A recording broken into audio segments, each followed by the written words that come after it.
Good morning दोस्तों। आप देख रहे हैं मेरा चैनल समाधान ए टू जेड, जहाँ हर खबर है खास और हर खबर है ज़रूरी। सॉरी फॉर द लेट कि मैंने बहुत देर से जो है बजट का डिस्कशन किया आप लोगों के साथ, लेकिन देर आए और दुरुस्त आए। मैं सोच रही थी कि मैं ऐसा बजट जो है आप लोगों के सामने पेश करूं।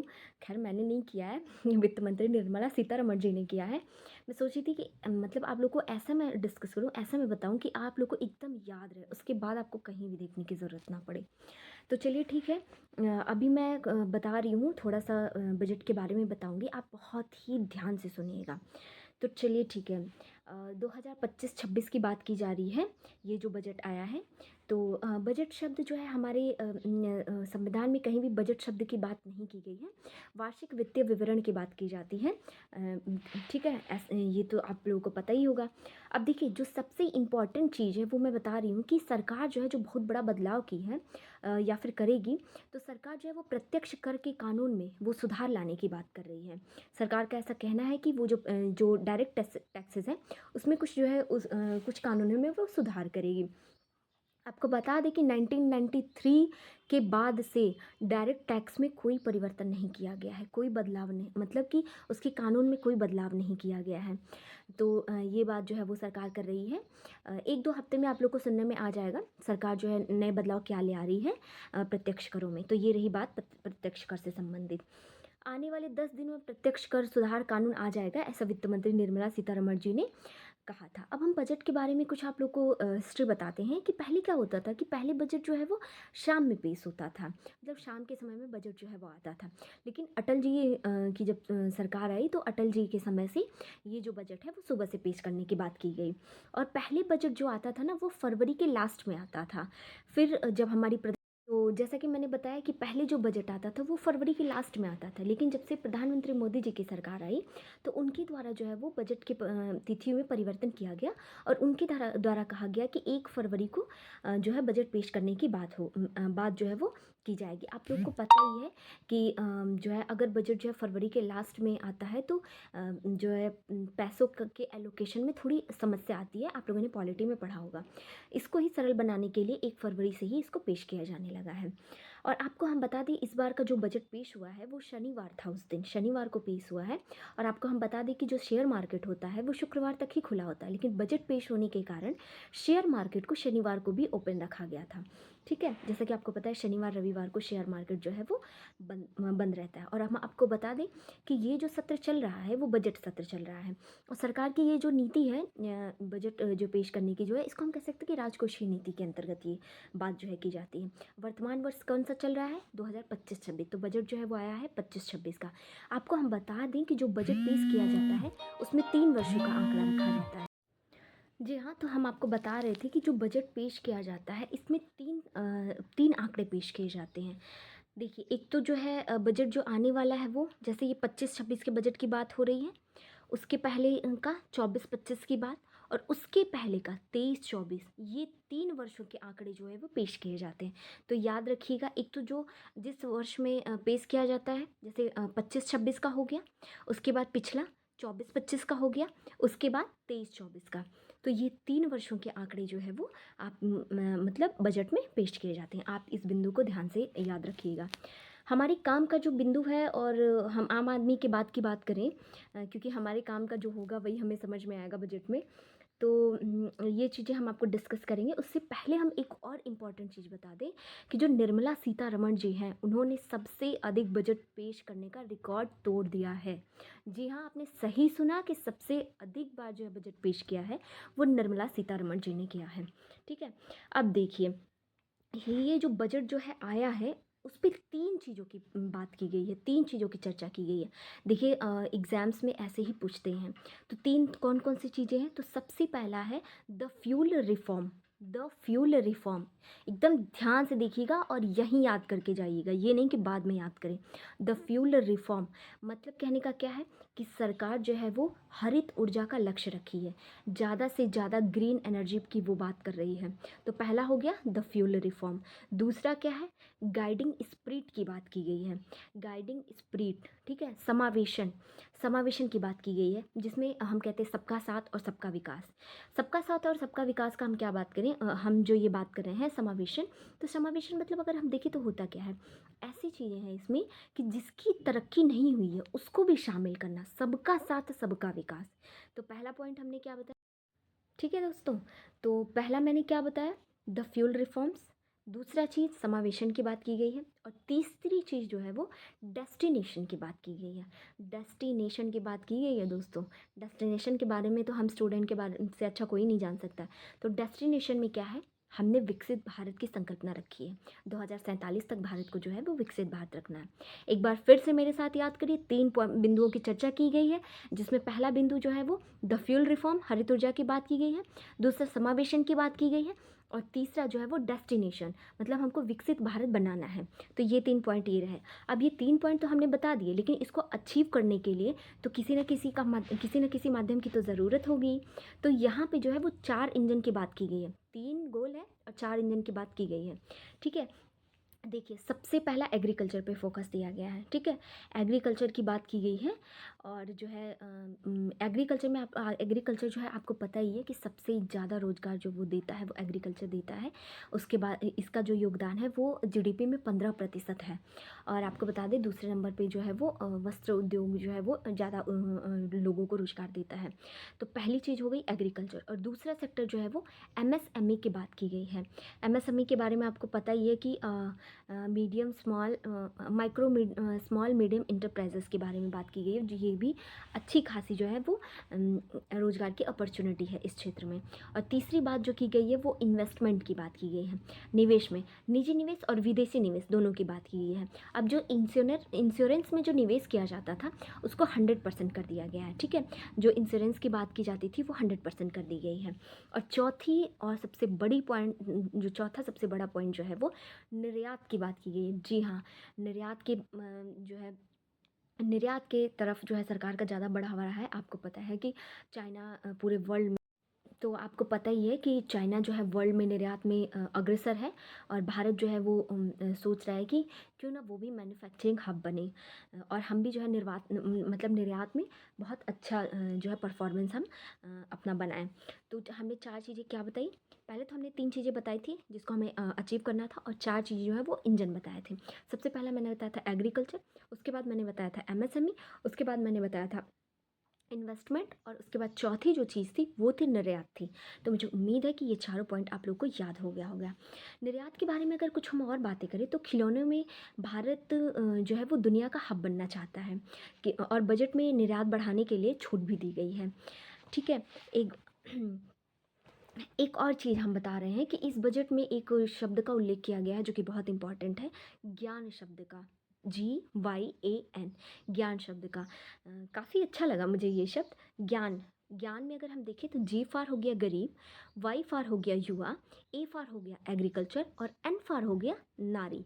देख रहे हैं आप कितनी खूबसूरत तरीके से इन्होंने चारों वर्ग को एक ज्ञान शब्द से जो है वो जोड़ लिया है। तो बजट में ज्ञान शब्द की चर्चा की गई है। आप लोग से पूछ लेगा कि ज्ञान का फुल फॉर्म क्या है, तो G से हो गया गरीब, Y से हो गया युवा, A से हो गया एग्रीकल्चर, और N से हो गया नारी, ठीक। अब हम एक कोट बताते हैं आपको कि कहा जाता है कि a country is not its soil, a country is its people. जी हाँ, तो कहते हैं ना कि एक देश केवल एक मिट्टी भर नहीं होता है, बल्कि एक देश वहाँ के लोगों से मिलकर बनता है। तो ये चीज़ें भी हम अपने भारत के बारे में देख सकते हैं। ये कोटेशन जो मैंने बताया है वो तेलुगु के कवि से लिया गया था, लेकिन इस शब्द को हम बता दें कि बड़े बड़े महात्माओं ने भी प्रयोग किया है। जैसे महात्मा गांधी जी ने भी इस शब्द को कई बार दोहराया है। इन शब्दों को अंबेडकर जी ने भी अलग तरह से पेश करने की कोशिश की है। तो ये कोटेशन मेरा याद रखिए, अ कंट्री इज़ अब मैं आपको कुछ इम्पॉर्टेंट चीज़ें दिखाती हूँ। जैसे कि आप देख रहे हैं कि विकसित भारत की बात की जा रही है। तो हम अगर बताएं कि विकसित भारत की इच्छा क्या है, तो विकसित भारत की इच्छा क्या है, तो इस बारे में अगर हम बताएं तो तरक्की या वृद्धि चाहता है देश, सुरक्षित समावेशित विकास चाहता है, जिसे आज तक समाज में शामिल नहीं किया गया है उनको भी जो है इसमें जो है वो इंक्लूड करने की बात की जा रही है। विकास के लिए जो विकास जो निरंतर चलता रहे, वही जो है समावेशित विकास की बात की करता है। मध्यम वर्ग के खर्च की सीमा को बढ़ाने की बात इसमें की गई है। निजी क्षेत्र के निवेश को बढ़ावा देने की बात की गई है। हाउस होल्ड की इच्छा को ऊपर उठाने की बात की गई है। बजट में आय, ठीक है, इतनी सारी चीज़ें जो है ये विकसित भारत की इच्छा के संदर्भ में किया गया है। अब देखिए, एक बहुत ही इंपॉर्टेंट चीज़ें हैं जो कि हम देखते हैं कि बजट में पैसा कहाँ से आता है और पैसा कहाँ जाता है। तो ठीक है, अब हम देखते हैं कि पैसा आया कहाँ। जैसा कि आप फिगर में देख रहे होंगे, आपको बढ़िया से दिख रहा होगा कि एक 100 रुपये की बात की जा रही है कि हमारे पास 100 रुपये हैं। ठीक है, तो सबसे ज़्यादा जो हम खर्च करते हैं जो है, नहीं, हम खर्च की बात यहाँ पे करेंगे। तो सबसे ज़्यादा जो हम वो खर्च करते हैं वो हम तो जी हाँ दोस्तों, हम आज आपको बताएंगे कि पैसा आता कहाँ कहाँ से है। ठीक है, तो सबसे पहले हम देखें तो मान लीजिए 100 रुपये हमारे पास आ रहा है एक वित्तीय वर्ष में, तो हम देखेंगे कि सबसे ज़्यादा पैसा कहाँ होता है। तो आप जैसा कि देख रहे हैं कि जो 24% है, 24 मतलब कि 100 में से जो 24 रुपये है वो हमें उधारी या अन्य देयताओं से प्राप्त होती है। जैसे कि मैंने यहाँ पे फर्स्ट नंबर लिखा हुआ है, सबसे ज़्यादा जो है वो उधारी से प्राप्त होती है। और नंबर 2 पे आता है आयकर, इनकम टैक्स। इनकम टैक्स से हमें 22% की आय प्राप्ति होती है। ट्रंप ने कहा है कि आयकर वो समाप्त करेंगे, लेकिन भारत जैसे देश में ऐसा संभव नहीं है, क्योंकि हमारे यहाँ आय का जो है एक बहुत बड़ा स्रोत है सरकार के आय का। और हम भारत में बात करें तो भारत में 1/4 आय की प्राप्तियाँ होती हैं, मतलब जितने लोग हैं। अब हम उसके बाद जो है, अगर हम तीसरे नंबर पे बात करें तो GST, good and service tax, GST जो है वो वहाँ से हमको 18% की प्राप्त होती है। तो तीसरे नंबर पर होता है। तो पहले नंबर में हम उधारी से प्राप्त होता है 24%, नंबर 2 पे है आयकर 22% और नंबर 3 पे है जीएसटी 18%, याद रखिएगा। उसके बाद जो चौथा नंबर है वो निगम कर का आता है, जहाँ से हमें 17% की आय प्राप्ति होती है, मतलब सरकार को।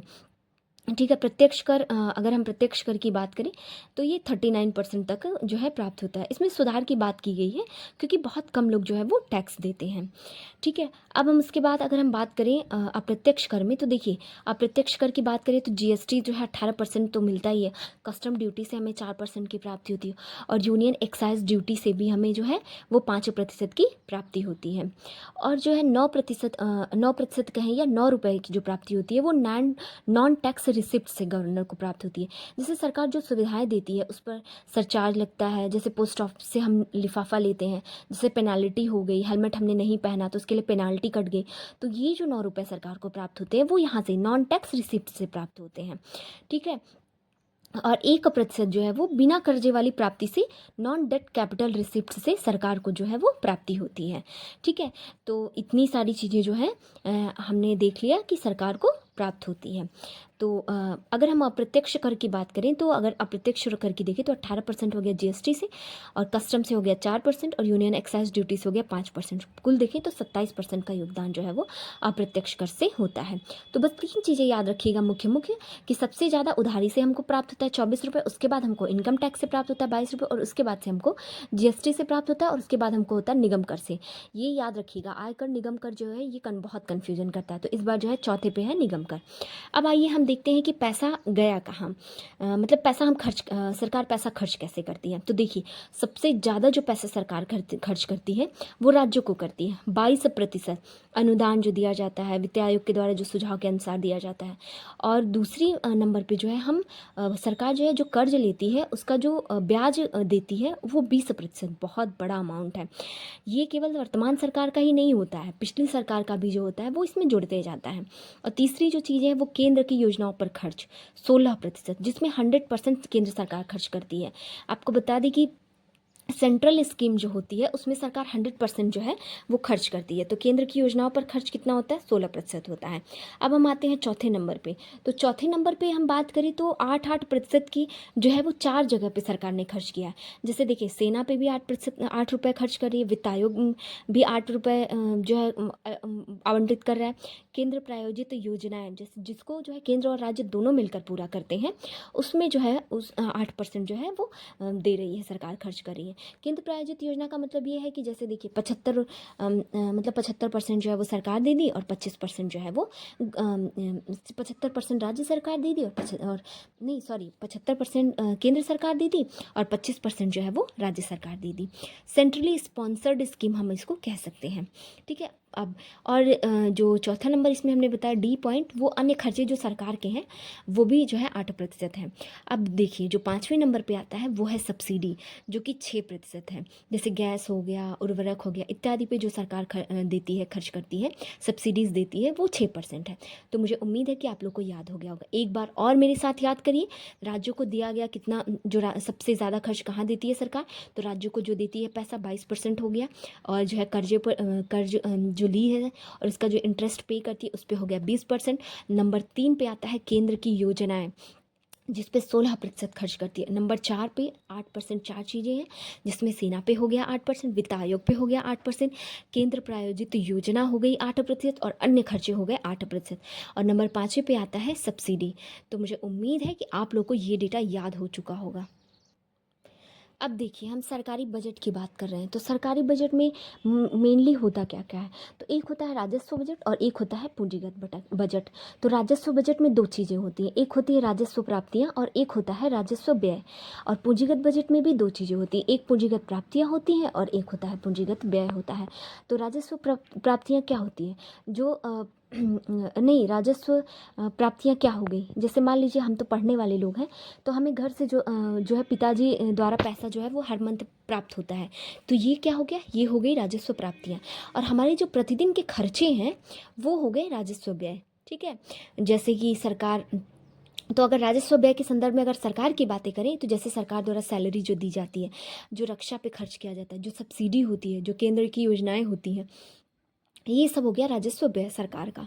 हालांकि जो केंद्र की योजनाएं हैं उसको कम करना चाहिए, राजस्व व्यय जो है वो कम होना चाहिए। और राजस्व प्राप्तियां की बात करें तो जैसे सरकार को जो पेनाल्टी प्राप्त होती है, सरकार को जो आय प्राप्त होती है, जो टैक्स प्राप्त होती है, हम आपको बता दें कि जो राजस्व प्राप्ति होती है उसमें जो है हम दावा नहीं कर सकते हैं। ठीक है। जैसे ब्याज हो गया, कमाई हो गई इत्यादि, जो खर्चे इत्यादि जो प्राप्तियाँ होती हैं वो राजस्व प्राप्तियाँ होती हैं। ठीक है। अब हम आते हैं, बात करते हैं पूंजीगत बजट की। तो पूंजीगत बजट में दो चीज़ें हैं, पूंजीगत प्राप्तियाँ और पूंजीगत व्यय। आपको बता दें कि जो पूंजीगत खर्च होता है वो बहुत अच्छा माना जाता है और पूंजीगत प्राप्ति जो होती है उसको अच्छा नहीं माना जाता है। क्योंकि जब हम पूंजीगत प्राप्तियाँ प्राप्त करते हैं तो इसमें क्या होता है कि सरकार हम कुछ ना कुछ कम करते हैं। जैसे प्रॉपर्टी बेच के जो पैसा हमें प्राप्त हुआ, उधार लेके जो पैसा प्राप्त हुआ, तो ऐसा कहा जाता है कि पूंजीगत प्राप्तियाँ जो होती हैं वो कम होनी चाहिए और जो पूंजीगत व्यय होना चाहिए वो अच्छा होना चाहिए। जैसे पूंजीगत व्यय में क्या है कि हमने सड़कें बना दी, हमने कोई ज़मीन खरीद ली, वहाँ पे कोई मकान बना लिया, कोई कंपनी स्थापित कर ली, तो इससे क्या होगा कि एक आने वाले टाइम में हमें इनकम मिलेगी। तो पूंजीगत व्यय जो है वो अच्छा माना जाता है। इसी तरह अगर हम राजस्व व्यय और राजस्व प्राप्ति की बात करें तो जो राजस्व व्यय है उसको अच्छा नहीं माना जाता और जो राजस्व प्राप्तियाँ होती हैं उसको अच्छा माना जाता है। अब आपको यहाँ पे एक बात कही गई है कि यदि आपको अमीर बनना है तो आपको क्या करना पड़ेगा? तो आपको आय के स्रोत जो है वो बढ़ाने पड़ेंगे, खर्चे आपको कम करने पड़ेंगे, आप ज़मीन को कम बेचिए, देश की तरक्की पर होगा। अगर ऐसे होगा तो देश की जो है वो तरक्की होगी, अगर जो है राजस्व प्राप्ति बढ़े और राजस्व व्यय कम हो। देखिए इसको हम एक और एग्जाम्पल से बताते हैं कि जैसे मान लीजिए आपके पास एक भैंस है, ठीक, और वो आपको रोज़ दूध देती है। तो वो रोज़ दूध देती है तो आप रोज़ कमाई करते हैं, प्रतिदिन की आय हो गई। तो ये क्या हो गया? ये हो गई राजस्व प्राप्ति। जी हाँ, तो जैसा हम बता रहे थे कि राजस्व प्राप्तियों के बारे में, तो जैसे हमारे पास कोई भैंस है और रोज़ वो उससे हम दूध निकालते हैं और उसको हम जो बेचते हैं तो हमको प्रतिदिन की आय प्राप्त होती है। तो ये हमारा हो गया राजस्व प्राप्ति। भैंस बेचकर और आय प्राप्त करना जो हो गए वो पूंजीगत प्राप्ति हो गई। मतलब कि भैंस को हमने बेच दिया, इकट्ठे बहुत पैसे आ गए, लेकिन जो है रोज़ रोज़ का पैसा हमारा आना बंद हो गया, कमाई बढ़ने का विकल्प जो है वो इससे कम हो जाता है। इसी तरह हम एग्जाम्पल में देखें, मुर्गी व अंडा की बात करें तो मुर्गी व अंडा से भी राजस्व की प्राप्ति होती है। तो मुर्गी अगर है तो वो पूंजीगत प्राप्ति होगी, अगर मुर्गी को बेच दिए, और अगर रोज़ अंडे को बेच रहे हैं तो हमें राजस्व प्राप्ति हो रही है। तो इसीलिए कहा गया है कि जो राजस्व प्राप्ति होती है वो बढ़िया होती है। इस बार का बजट 2025-26 के नाम से जाना जाएगा, 25-26 का ही बजट है। तो देखिए इसमें जो बात की गई है कि 34.2 लाख करोड़ सरकार की कमाई होगी। ये बजट सेशन कब से कब तक चलेगा, तो 1 अप्रैल 2025 से लेके 31 मार्च 2026 तक, ठीक है। और 30 लाख करोड़ जो है वो पिछले साल की बात कही गई थी कि कमाई होगी। यह सरकार की कमाई है। जैसे कि राजस्व प्राप्तियां हैं, निश्चित आवृत्ति में ये आती रहेंगी। अब पूंजीगत प्राप्ति की बात करें तो जैसे नीलामी हो गई, शेयर बेचना, उधार लेकर आ जाना, संपत्तियों को बेचना, सरकार को प्राप्त ऐसी आय जिससे सरकार की देयता पैदा होती है, उधारी बढ़ जाती है या संपत्ति में कमी आ जाती है, तो ये जो है पूंजीगत प्राप्ति कहलाती है। ये जो है सरकार ने इसका डेटा कितना रखा है कि 16.3 से 16.4 लाख करोड़ सरकार जो है वो पूंजीगत प्राप्तियों से प्राप्त करेगी। तो सरकार के पास कुल आय कितनी हो गई, तो 34.2 लाख करोड़ जो है वो राजस्व आय होगी, और 16.4 जो हो गई वो पूंजीगत प्राप्तियां होंगी। तो ये हो गए 50.6 लाख करोड़।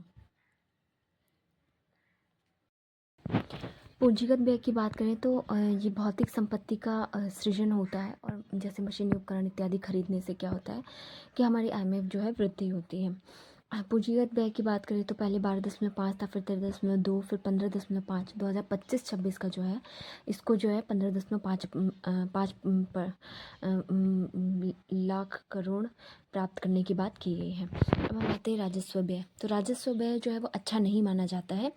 देखिए राजस्व व्यय होता क्या क्या है, तो ब्याज की अदायगी हो गई, सब्सिडी हो गई, सरकारी कर्मचारियों को वेतन एवं पेंशन की अदायगी हो गई, राज्य सरकारों को अनुदान हो गया, विदेशी सरकारों को दिए जाने वाले अनुदान, रक्षा संबंधी व्यय, बिजली उत्पादन, सिंचाई एवं ग्रामीण विकास, सड़कों पुलों का निर्माण राजस्व व्यय के अंतर्गत आता है, ठीक है। तो अब देखिए, अब जो है हम यहाँ आपको बता रहे हैं कि जो राजस्व प्राप्ति होगी वो 34.2 लाख करोड़ होगी, और पूंजीगत प्राप्ति जो होगी वो 16.4 लाख करोड़ होगी। तो मतलब 50.6 लाख करोड़ की प्राप्ति होगी, ठीक है। अब राजस्व हो गया ये, और खर्च की बात करें तो पूंजीगत व्यय कितना होगा, 15.5 लाख करोड़, और राजस्व व्यय होगा 39.4 लाख करोड़। इसका मतलब पूरा होगा 54.9 लाख करोड़ जो है ये पूरे खर्च होंगे। तो अब अगर बात करें राजकोषीय घाटा की, तो अभी आपने देखा कि जो खर्च होगा वो 54.9 लाख करोड़ होगा, और जो प्राप्ति होगी वो 50.6 लाख करोड़। तो अगर इसको माइनस करेंगे तो 4.3 लाख करोड़ का जो है वो घाटा। यह घाटा सरकार कैसे पूरा करेगी, तो कर्जा लेकर इसको पूरा करेगी। नंबर 1 तो कर्जा लेकर पूरा करेगी, और उसमें क्या क्या लेगी, आरबीआई से ये कर्ज लेगी, गवर्नमेंट सिक्योरिटीज़ को बेचेगी, विश्व बैंक से लेगी, नेशनल डेवलपमेंट बैंक से लेगी, और एडीबी से, एशियन डेवलपमेंट बैंक से इत्यादि से ये लेगी। जीडीपी में कमाई की अपेक्षा बजट घाटे में कमी आ रही है। ऐसा कहा गया है कि जीडीपी में कमाई की अपेक्षा बजट घाटे में कमी आ रही है। राजकोषीय घाटा क्या होता है कि देश की कमाई की तुलना में ये बताते हैं, ये देश की कमाई की तुलना में ये आंकड़े बताते हैं, जैसे जीडीपी के संक्षिप्त में ये बताता है राजकोषीय घाटा। तो जो 2021-22 में इसकी बात की गई थी कितने राजकोषीय घाटे की, 6.7% की, और अभी जो है 4.4% राजकोषीय घाटा होने की बात की गई है। कोरोना महामारी में ये ज़्यादा था 21-22 में, क्योंकि सरकार के खर्चे जो थे वो बहुत ज़्यादा बढ़ गए थे। अब हम जरा एक बार देख लें कि राजस्व घाटा के बारे में, तो 4.4, ठीक है। और प्रभावी राजस्व घाटा क्या होता है, तो जो राजस्व घाटा होता है अगर उसमें से राज्यों के द्वारा अनुदान से पूंजीगत अगर निर्माण कर दिया गया है तो वो प्रभावी राजस्व घाटा हो जाता है। देखिए हम आपको इसको ऐसे समझाते हैं कि जैसे मान लीजिए कि क्या बोलते हैं, सरकार जो है पैसा दी, अनुदान दी राज्यों को, और राज्यों ने क्या किया कि उस पैसे को ऐसे जगह पे खर्च कर लिया जिससे उसको पूंजी प्राप्ति हो गई, तो ये तो घाटे में आता नहीं है, आएगा नहीं। तो इसीलिए प्रभावी राजस्व घाटा का कॉन्सेप्ट लाया गया कि जो राजस्व घाटा है उसमें से जो राज्यों के द्वारा अनुदान से पूंजीगत जो निर्माण किया गया है उसको घटा दिया जाएगा, ठीक है। अब हम बात करते हैं प्राथमिक घाटा क्या होता है। तो प्राथमिक घाटा जो होता है वो राजकोषीय घाटे में से ब्याज की अदायगी को अगर घटा देंगे तो ये हो जाएगा प्राथमिक घाटा, ठीक है। ये 3.3 21-22 में था, और जिसको 0.8% करने की बात की गई है, ठीक है। तो सर यहाँ पे मैंने एक चीज़ और लिखा हुआ है कि सरकार द्वारा प्राप्त हाँ, जैसे कि वही बात मैंने कर दी, प्रभावी राजस्व घाटा क्या है कि जैसे सरकार ने राजस्थान को कुछ पैसे दिए, कुछ अनुदान दिए, और राजस्थान ने क्या किया कि उस अनुदान से पूंजी निर्माण कर लिया, तो ये हो गया प्रभावी राजस्व घाटा। अब देखिए यहाँ पे दोस्तों मैंने कुछ आंकड़े पेश किए हुए हैं कि कुल प्राप्ति कितनी है, टैक्स से कितना प्राप्त होगा, उधार से इतनी प्राप्तियाँ होंगी, प्रॉपर्टी बेचकर सरकार को इतना प्राप्त होगा, और खर्चा इतना होगा। तो आप लोगों को ये याद रखने की ज़रूरत नहीं है, ये एक मैंने मोटा मोटी एक आंकड़ा बस रखा हुआ है, आप इसको बस देख लीजिएगा। अब देखिए याद रखने वाली क्या चीज़ है, ठीक है। तो याद रखने वाली चीज़ ये है कि जो एग्ज़ाम में पूछा जाता है कि सबसे ज़्यादा खर्च जो है वो कहाँ होगा, तो नंबर 1 पे है रक्षा पे, ठीक है, ये याद रखिएगा, रक्षा पे सबसे ज़्यादा खर्च होगा। उसके बाद होगा ग्रामीण विकास दूसरे नंबर पे, फिर तीसरे नंबर पे होम अफेयर्स है, फिर चौथे पे एग्रीकल्चर एंड अलाइड एक्टिविटीज़ पे होगा, फिर 5वें नंबर पे है एजुकेशन, और उसके बाद होगा हेल्थ। तो सबसे खुशी की बात यह है कि टॉप 5 बजट में पैसे एलोकेट करने में एजुकेशन भी इस बार जो है स्थान ग्रहण किया है। 6ठे नंबर पे हेल्थ है, 7वें नंबर पे अर्बन डेवलपमेंट है, 8वें पे आईटी एंड टेलीकॉम है, और 9वें पे है एनर्जी, जहाँ पे 81,174 लाख करोड़ जो है वो खर्च करने की बात की गई। उसके बाद आता है कॉमर्स एंड इंडस्ट्री, फिर सोशल वेलफेयर। देखिए आपको ये सारी चीज़ें नहीं याद करनी है, आपको याद क्या करना है कि रक्षा पे कितना खर्च होगा, ये डेटा रक्षा पे सबसे ज़्यादा खर्च होगा, फिर ग्रामीण विकास पे होगा, फिर उसके बाद होम अफेयर्स पे, फिर एग्रीकल्चर पे, फिर एजुकेशन। ये 5 डेटा आप अच्छे से याद कर लीजिएगा, ठीक। अब हम आते हैं कि टैक्स स्लैब की बात करते हैं, जो कि बहुत ज़्यादा चर्चा में रहता है कि क्या कैसे रहा। तो देखिए जैसा कि सरकार ने बताया है कि 4 लाख तक की अगर कमाई है तो ज़ीरो टैक्स, नो टैक्स, 4 से 8 लाख है तो 5%। देखिए जो टैक्स रेट जो बताया गया है वो 5-5 के उसमें बताया गया है गुणज में, और यहाँ पे जो कमाई की बात की गई है वो 4-4 के गुणज में। जैसे 4 लाख की कमाई है तो नो टैक्स, ठीक है, और 4 से 8 लाख मतलब 4 दूनी 8, 4 से 8 लाख रुपए है तो 5%, 8 से 12 लाख है तो 10%, 12 से 16 लाख है तो 15%, और 16 से 20 लाख अगर आप कमाते हैं तो क्या हो गया 20% हो गया, और 20 से 24 है तो 25%, और 24 से ज़्यादा अगर कमाते हैं तो आपको 30% टैक्स देना पड़ेगा, ठीक है। अब अगर हम बात करें कि जीएसटी की, थोड़ा सा चर्चा कर लेते हैं कि जीएसटी क्यों आई थी। तो ये सरलीकरण के लिए लाई गई थी, क्योंकि पहले एक्साइज ड्यूटी थी, वैट थी इत्यादि को ख़त्म करने वाली बात की गई थी। लेकिन बात ये है कि अगर आपने जीएसटी ख़त्म कर दिया है तो आप ये तरह तरह की टैक्सेस की क्यों बात कर रहे हैं। हाल ही में आपने सुना होगा कि पॉपकॉर्न, जो कि बहुत चर्चा का विषय रहता है, फ्रेंड्स मैं बता रही हूँ कि पॉपकॉर्न कौन खाता है, मतलब कि सामान्य लोग खाते हैं, सब लोग खाते हैं, लेकिन पॉपकॉर्न को जो है वो टैक्स में डिवाइड कर देना ये थोड़ा सा हास्यास्पद रहता है। जैसे कि आपने देखा कि नमक वाले पर पॉपकॉर्न अलग रहेगा, शुगर वाले पर अलग रहेगा, और प्लेन पॉपकॉर्न ले रहे हैं तो अलग रहेगा। तो ये सारी चीज़ें थोड़ा सा जीएसटी पे क्वेश्चन मार्क लगाती हैं कि जीएसटी आखिर हम लाए क्यों थे, वन टैक्स के लिए लाए थे, ठीक है। तो क्या हम कह सकते हैं कि ये जो है सरलीकरण का मापक है, तो ये अपने आप में एक क्वेश्चन है, ठीक है। चलिए अब हम बात करते हैं कि सेस व सरचार्ज में अब सरकार ने कहा है कि अब बहुत ज़्यादा फ़र्क नहीं रखेगी। अब देखिए क्षेत्र विशेष प्रस्ताव की हम बात कर लें तो मेक इन इंडिया के बारे में क्या कहा गया कि एलईडी, एलसीडी, टीवी के लिए ओपन सेल, वस्त्रों के लिए कर, मोबाइल फ़ोन और ईवी की लिथियम आयन बैटरी के लिए पूंजीगत सामान को जो है ये छूट दी गई है। एमआरओ को बढ़ावा दिया गया है कि जहाज निर्माण और जहाज़ों को तोड़ने के लिए माल पर 10 साल की छूट, मरम्मत के लिए आयातित माल के विस्तार, निर्यात के लिए समय सीमा का भी विस्तार किया गया है। हस्तशिल्प और चमड़ा क्षेत्रों के लिए शुल्क मुक्त किया गया है, ठीक है। अब हम आते हैं व्यापार सुविधा में। तो व्यापार सुविधा में क्या किया, 36 दवाइयों पर टैक्स खत्म किया गया है।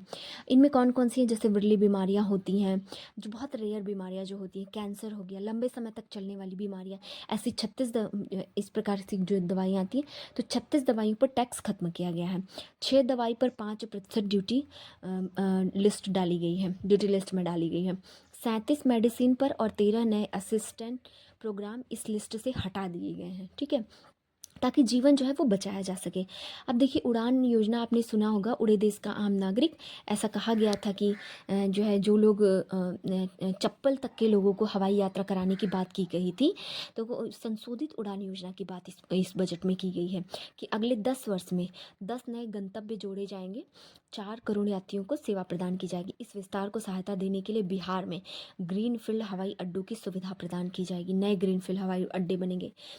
अब आते हैं एनर्जी सेक्टर की बात करें तो ऊर्जा परिवर्तन के लिए 2047 तक 100 गीगावाट परमाणु ऊर्जा आवश्यकता, बिजली क्षेत्र में सुधार और क्षमता वृद्धि को प्रोत्साहित किया जाएगा। राज्य के जीएसडीपी का 0.5% जो है वो अतिरिक्त उधार दिए जाएंगे और 5 स्वदेशी छोटे नाभिकीय संयंत्र लगाए जाने की भी बात की गई है। जहाज निर्माण वित्तीय सहायता नीति में बदलाव किया गया है। समुद्री विकास कोष की स्थापना के साथ नया रूप दिया जाएगा, जिसकी कुल राशि जो है वो 25,000 करोड़ रुपए की होगी। सरकार इस कोष में 49% का योगदान देगी। जी हाँ फ्रेंड्स, शहरी चुनौती कोष की भी बात की गई है बजट में। सरकार ने 1 लाख करोड़ का शहरी चुनौती कोष बनाएगी, जिसका उद्देश्य होगा शहरों को विकास केंद्रों में बदलना होगा। यह कोष बैंक योग्य परियोजनाओं की लागत का 25% वित्त पोषित करेगा, जिसमें 2025-26 के लिए 10,000 करोड़ का आवंटन किया जाएगा। 50% राशि जो है वो बॉन्ड, बैंक ऋण और सार्वजनिक निजी भागीदारी PPP के माध्यम से वित्त पोषित की जाएगी। अब हम आइए बात करते हैं जल जीवन मिशन के बारे में क्या बात की गई है। तो जल जीवन मिशन का विस्तार किया गया है, 2028 तक बढ़ाया गया है इसको। जल जीवन मिशन के तहत 15 करोड़ घरों को पोर्टेबल नए जल की सुविधा प्रदान की जाएगी। ठीक है, 15 करोड़ घरों को। बुनियादी ढांचे में PPP की बात क्या की गई है। PPP का मतलब आप लोग को पता है, जिसमें सरकार और निजी भागीदारी होती है। तो राज्यों द्वारा परियोजनाओं की 3 वर्षीय पाइपलाइन दी जाएगी, जिन्हें निजी सार्वजनिक भागीदारी मोड में लागू किया जाएगा। प्रत्येक बुनियादी ढांचे से संबंधित मंत्रालय को PPP मोड में लागू करने के लिए 3 वर्षीय योजना बनानी है। 50 वर्ष के ब्याज मुक्त ऋण के लिए 1.5 लाख करोड़ रुपए का परिव्यय प्रस्तावित किया गया है। ठीक है, 50 वर्ष के ब्याज मुक्त ऋण के लिए।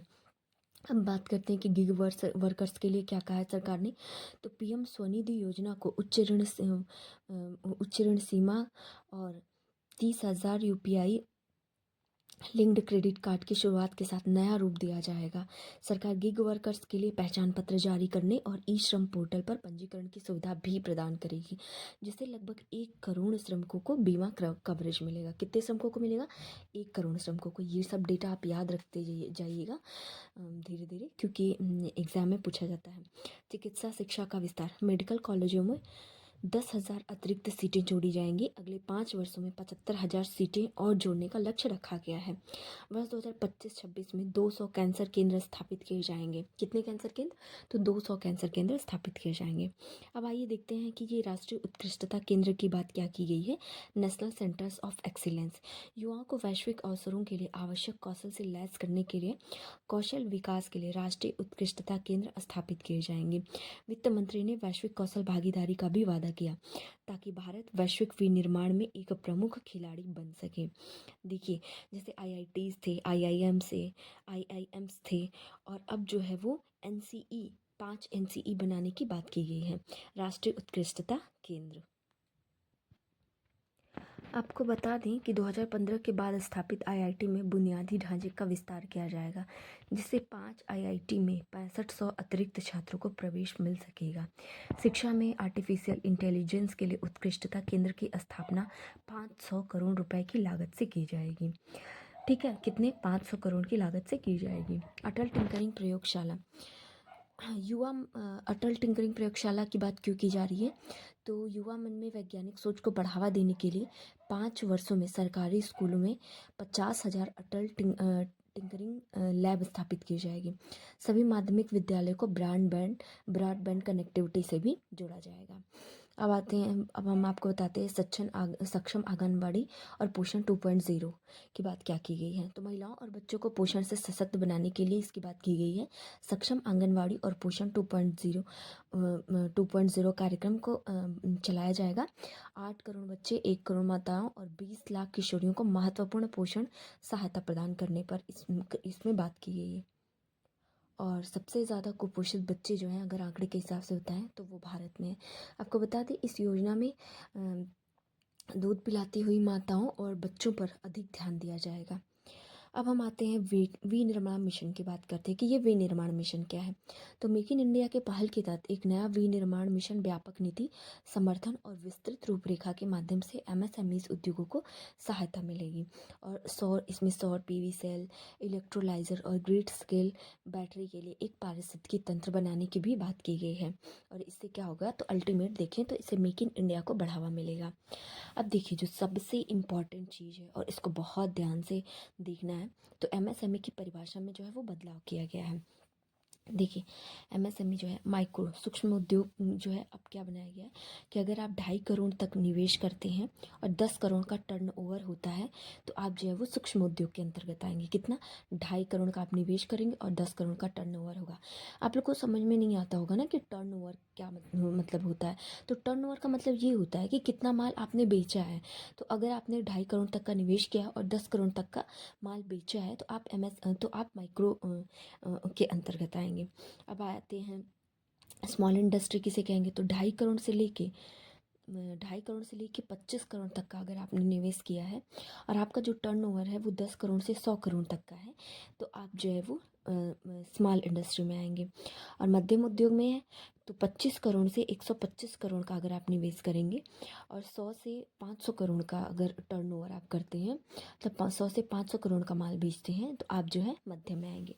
तो आप याद करिएगा पहले में क्या था, पहले में अगर निवेश की बात करें तो 2.5 करोड़ है, दूसरे में है 2.5 करोड़ से 25 करोड़ है और तीसरे में है 25 से 125 करोड़ है। ठीक है, तो ये डेटा याद हो जाएगा आसानी से। 2.5 करोड़ है, फिर 25 करोड़ है, 25 से 125 करोड़ है। और अगर उधर टर्नओवर की बात करें तो 10 करोड़ है, 10 से 100 करोड़ है और 100 से 500 करोड़ है। तो आप इस चीज़ को याद रखिएगा। ठीक ठीक। अब एमएसएमईज पहले एमएसएमईज को पहले कर्जा मिलता था कितना, 5 करोड़ का, जिसको बढ़ा के अब 10 करोड़ कर दिया गया है। और स्टार्टअप के लिए पहले 10 करोड़ मिलता था और अब 20 करोड़ मिलेगा। और जो निर्यातक एमएसएमईज है जो निर्यात करते हैं उनको 20 करोड़ से ज़्यादा का जो है वो कर्ज अब मिलेगा। अब देखिए खिलौने के क्षेत्र में भारत ने एक बहुत बड़ी बात कही है और भारत जो है मतलब कि निर्यात करने में देश में नंबर 1 बनने वाला है और एक जो है क्या बोलते हैं हब बनने की कोशिश की तरफ जो है इस बजट में बात की गई है।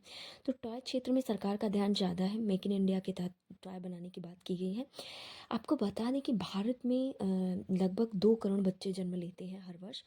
मान लीजिए 1 करोड़ जो है वो मध्यम वर्ग से हैं। ठीक है, यदि एक बच्चा 100 रुपये का भी खिलौना अगर खरीदता है तो आप समझ लीजिए कि 100 करोड़ रुपए का ये व्यापार हो जाएगा।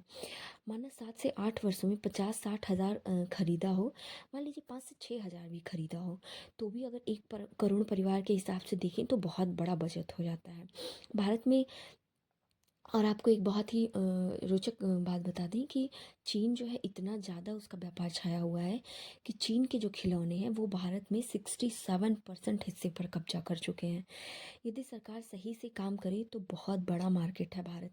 अगर भारत निर्यात भी ना करे तो भारत में ही इतने ज़्यादा बच्चे हैं, आपको पता है जनसंख्या के हिसाब से नंबर 1 पे है भारत, तो भी ये जो इंडस्ट्री है वो 1 लाख करोड़ की इंडस्ट्री भारत में बन सकती है। तो इसलिए भारत सरकार ने टॉय मैन्युफैक्चरिंग पर बहुत ज़्यादा ध्यान दिया है इस बजट में। अब हम आपको यहाँ पे बताते हैं फुटवियर और चमड़ा उद्योग। तो एक योजना इसके लिए लाई जाएगी और 22 करोड़ रुपए का राजस्व प्राप्त होगा इससे। निर्यात को 1.1 लाख करोड़ से अधिक बढ़ाने की बात की गई है। ठीक है, 22 करोड़ राजस्व इससे प्राप्त होगा और निर्यात को 1.1 लाख करोड़ से अधिक बढ़ाए जाने की बात की गई है। राष्ट्रीय खाद्य प्रौद्योगिकी संस्थान को स्थापित करने की बात की गई है। आपको बता दें कि इस बजट में भी बिहार को बहुत फ़ायदा मिला है। उद्यमिता को बढ़ावा इससे मिलेगा, विकास को बढ़ावा मिलेगा और किसानों की आय को भी वृद्धि होगी। अब कुछ बात महिलाओं से कर ली गई है जिसमें स्पेशली SC ST महिलाओं के लिए लोन की नई योजना को शुरू की गई है। 5 वर्ष की अवधि के लिए सावधि ऋण जो है वो उपलब्ध कराया जाएगा और 5 लाख महिलाएं जो है इससे SC ST कम्युनिटी की महिलाएं जो है इससे लाभान्वित होंगी। अब आइए फंड्स ऑफ फंड्स की बात करें तो नए विस्तारित दायरे और 10,000 करोड़ के नए योगदान के साथ नए फंड ऑफ फंड्स की स्थापना की जाएगी। भारतीय डाक की बात करें तो सरकार ने टारगेट किया है भारतीय डाक को। सरकार इसे बंद करने के बारे में बिल्कुल भी विचार नहीं कर रही है। क्योंकि सरकार का ऐसा मानना है कि पोस्ट ऑफिस वह जगह है जहाँ से बहुत सारे कार्य किए जा सकते हैं। और आपको बताएं तो पोस्ट ऑफिस जो है, भारतीय डाक जो है, वो पूरे देश में इसका विस्तार है। चाहे वो गांव की बात करें और चाहे शहर की, चाहे पूरे भारत में इसका एक बहुत बड़ा एक एरिया है जो सबको कवर अप किया हुआ है। तो इसलिए भारत सरकार का कहना है कि हम इसके माध्यम से बहुत सारी चीज़ें जो है अचीव कर सकते हैं।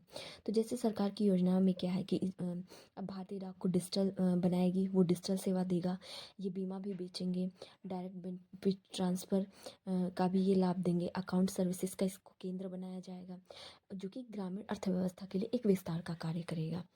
अब हम आते हैं दालों के लिए आत्मनिर्भरता मिशन। तो दालों के लिए आत्मनिर्भरता मिशन लाया गया है। 6 वर्ष के लिए दालों के उत्पादन में आत्मनिर्भरता की बात की गई है। अरहर उत्पादन, आपको बता दें कि भारत जो है वो अरहर के उत्पादन उपभोग में नंबर 1 तो है ही, साथ ही साथ हम सबसे ज़्यादा आयात भी करते हैं। तो दालों की खपत में उल्लेखनीय वृद्धि हुई है। दालों की खपत में उल्लेखनीय वृद्धि हुई है। तुअर, उड़द, मसूर में दालों में आत्मनिर्भरता को बढ़ावा देने की बात की जा रही है। अब आते हैं, अगर आप किसान परिवार से आते हैं, अधिकतर लोग जो हैं ग्रामीण पृष्ठभूमि से ही आते हैं, किसान परिवार से ही आते हैं। तो हम आते हैं, बताते हैं किसान क्रेडिट कार्ड, हमारे काम की बात जो है। तो आपको बता दें कि किसान क्रेडिट कार्ड में पहले जो है जो ऋण मिलता था वो 3 लाख रुपए तक का मिलता था, जिसको बढ़ा के 5 लाख तक का ऋण कर दिया गया है, जो कि एक बहुत ही पॉजिटिव बात कही जा सकती है। और यूरिया प्लांट की बात करें तो देखिए, क्वेश्चन पूछ सकता है कि यूरिया प्लांट की स्थापना की बात कहाँ की गई है। तो असम में 12.7 लाख मीट्रिक टन का प्लांट लगाया जाएगा, यूरिया प्लांट। अब आते हैं दूसरी बात, मखाना बोर्ड। आपने हाल ही में देखा था कि हल्दी बोर्ड की स्थापना की गई थी। हल्दी बोर्ड की स्थापना तेलंगाना में की गई थी। तो हल्दी बोर्ड हो गया, कॉफ़ी बोर्ड हो गया, चाय बोर्ड हो गया। तो उसी तरह अब मखाना बोर्ड की भी बात की जा रही है। तो बिहार में इसकी स्थापना की जाएगी और इसके लिए सरकारी योजनाओं का पूरी तरह से लाभ दिया जाएगा और व्यापार संबंधी तकनीकी जो है उसमें उसको भी प्रदान की जाएगी। और यहाँ पे मखाना प्रसंस्करण और मूल्य संवर्धन को बढ़ावा देने के लिए मखाना बोर्ड की भी स्थापना की जाएगी। अगर आप लोग मेरा लेक्चर सुन रहे हैं और पेशेंस से यहाँ तक अगर आप लोग पहुँचे हैं तो कमेंट बॉक्स में ज़रूर कमेंट करिएगा कि मखाना बोर्ड के मखाना जो है वो बनता कैसे है, कैसे मखाना बनता है, मुझे ज़रूर बताइएगा मैसेज करके। ठीक है। अब हम आगे आते हैं, धन धान्य कृषि योजना, प्रधानमंत्री धन धान्य कृषि योजना। वित्त मंत्री ने राज्यों के साथ साझेदारी में धन धान्य कृषि योजना की घोषणा की है। ग्रामीण क्षेत्रों में अवसर पैदा करना है ताकि प्रवास एक विकल्प बन जाए, न कि आवश्यकता बने। ठीक है। 100 जिले इसमें शामिल होंगे और 1.7 करोड़ किसान जो है इससे लाभान्वित होंगे। अब हम आते हैं, अब थोड़ी हेल्थ से रिलेटेड कुछ चीज़ें हम लोग देख लें। तो जीवन रक्षक दवाओं पर जो है कस्टम ड्यूटी समाप्त करने की बात की गई है। 36 जीवन रक्षक दवाओं पर जो बाहर से आती हैं कस्टम ड्यूटी को समाप्त कर दिया गया है और 6 जीवन रक्षक में 6% ही रहेगी। देखिए, अगर आप 6 गुणे 6 करेंगे तो 36 हो जाएगा। तो 6 गुणे 6 36 36 दवाओं पर समाप्त कर दिया गया है। और 6 गुणे 6 जो कर रहे हैं तो 6 दवाओं पर 6% जो है वो ड्यूटी लगाई जाएगी ओनली। अब बीमा क्षेत्र में एफडीआई जो है वो 100% कर दिया गया है, ध्यान रखिएगा इस पॉइंट को। प्रधानमंत्री श्री नरेंद्र मोदी जी के अनुसार एक बहुत ही बड़ा बहुत ही अच्छा शब्द दिया गया है, जिसको हम ज्ञान के बारे में समझ रहे हैं। ज्ञान, इस बजट में ज्ञान शब्द की चर्चा की गई है। तो आप याद रखिएगा, जी से हो गया गरीब, वाई से हो गया युवा, ए से हो गया अन्नदाता और एन से हो गया नारी। जैसे हम अपने घर की ही बात कर लें तो अगर आपको इसको याद करने की हम टेक्निक बताएं तो GYAN है, ज्ञान है। तो ठीक है, एक गरीब परिवार की बात कर लीजिए तो जी से हो गया एक गरीब परिवार है, उसमें एक युवा भी है और उसके एक पिता हैं जो कि अन्नदाता हैं और उसकी माता जी हैं जो कि नारी हैं। उस घर में 4 लोग हैं। आप लोगों को मुझे उम्मीद है कि बहुत बढ़िया से याद हो गया होगा। तो जी से गरीब परिवार है, वाई से उसमें युवा है और एक अन्नदाता उनका पिता है और वाई एन से नारी उनकी माता जी हैं। तो मुझे उम्मीद है कि आप लोगों को बजट में अभी तक मैंने जितना भी बताया है वो बहुत अच्छे से आपको समझ में आया होगा। अब देखिए लास्ट में पूरे बजट को हम समराइज़ करते हुए आपको इम्पॉर्टेंट चीज़ें बताते हैं जिसको आप याद रखिएगा। देखिए किसानों को कॉटन कृषि बढ़ावा के लिए 5 वर्ष की योजना पे बात की जा रही है। प्रधानमंत्री धन धान कृषि योजना, हर जिले में एग्री डिस्ट्रिक्ट प्रोग्राम लाए जाएंगे जहाँ पर कृषि रोजगार आ जाएगा। केसीसी में अभी मैंने बताया कि 5 लाख तक का ऋण मिलेगा जिससे 7.7 करोड़ किसान जो है वो लाभान्वित होंगे। सभी अनाजों के उच्च उत्पादन बीज निर्माण पर सरकार का बल है, जिसके लिए सरकार जो है national mission on high yielding seeds की बात कर रही है। ठीक है, सभी अनाजों के उच्च उत्पादन बीज का निर्माण जो है वो सरकार का बल है और national mission on high yielding seeds की बात हो रही है। ठीक है, मखाना बोर्ड अभी जैसा कि मैंने बताया बिहार में स्थापित किया जाएगा। सक्षम आंगनबाड़ी और पोषण 2.0 लाया जाएगा। आईआईटीज़ के विस्तार पे बात की गई है। सभी जिला अस्पताल में डे केयर कैंसर सेंटर की स्थापना की जाएगी। भारतीय भाषा पुस्तक योजना की बात की जा रही है। डिजिटल फॉर्म में सारी पुस्तक मिल जाएंगी हर स्कूल और कॉलेज में। ठीक है, भारतीय भाषा पुस्तक ये शायद छूट गया था। तो भारतीय भाषा पुस्तक योजना में क्या होगा कि डिजिटल फॉर्म में हर स्कूल में जो है स्कूल और कॉलेजों में आपको सारी पुस्तकें अवेलेबल रहेंगी। अटल टिंकरिंग लैब की बात मैंने कही थी कि 50,000 लैब बनाई जाएंगी। और अटल टिंकरिंग लैब के बारे में मैंने बताया था कि ये जो है युवा मन में वैज्ञानिक को खोज की प्रवृत्ति को बढ़ावा देने के लिए इसको स्थापित किया जा रहा है। मेडिकल शिक्षा की बात की जा रही है कि 10,000 सीट जो है अभी बढ़ाई जाएगी और उसके बाद 75,000 तक सीट बढ़ाने की बात की गई है इन 5 वर्षों में। ब्रॉडबैंड कनेक्टिविटी की बात की गई है सभी सरकारी स्कूलों में। प्रधानमंत्री स्वनिधि की बात भी की गई है। गिग वर्कर के बारे में मैंने आपको बताया ही पिछले सेशन में।